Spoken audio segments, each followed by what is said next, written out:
Fact number 1, ইঁদুর এবং ঘোড়া কখনো বমি করে না। ফ্যাক্ট নাম্বার 2, সি স্নেক নিজেদের চোখ খুলে ঘুমায়। ফ্যাক্ট নম্বর 3, কুমিরের হজম শক্তি এতটাই বেশি হয় যে তারা তাদের ওজনের 3 গুণ খাবার হজম করে খেয়ে নিতে পারে। ফ্যাক্ট নম্বর 4, কুকুর মানুষের থেকেও তাড়াতাড়ি দেখতে পারে কিন্তু এরা কোনো রং চিহ্নিত করতে পারে না। ফ্যাক্ট নাম্বার 5, পেঁচারা শুধু নীল রঙই দেখতে পায়। ফ্যাক্ট নম্বর 6, পৃথিবীর মধ্যে থাইল্যান্ডই এমন একটি দেশ যেখানে সাদা হাতি পাওয়া যায়।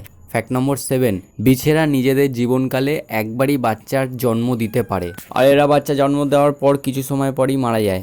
আমেরিকায় থাকা এই ক্যাঙ্গারু রেড নামক প্রাণীটি সারা জীবন জল না খেয়েও বেঁচে থাকতে পারে। ফ্যাক্ট নম্বর 9, ফ্লাইং ফিশ, এটি এমন এক ধরনের মাছ যে মাছটি জলেও ভাসতে পারে, এরা বাতাসে উঠতে পারে এবং মাটিতেও হাঁটাচলা করতে পারে। এদেরকে বাংলায় উড়ুক্কু মাছও বলা হয়। ফ্যাক্ট নম্বর 10, এখানে যে পাখিটিকে দেখতে পাচ্ছ সেটার নাম হচ্ছে পিট্টা পাখি। এই পাখিটি অস্ট্রেলিয়ায় থাকে এবং এর পাখনায় 9 ধরনের রং দেখতে পাওয়া যায়, যেটা পৃথিবীতে খুব কম সংখ্যক পাখির ডানাতেই দেখা যায়।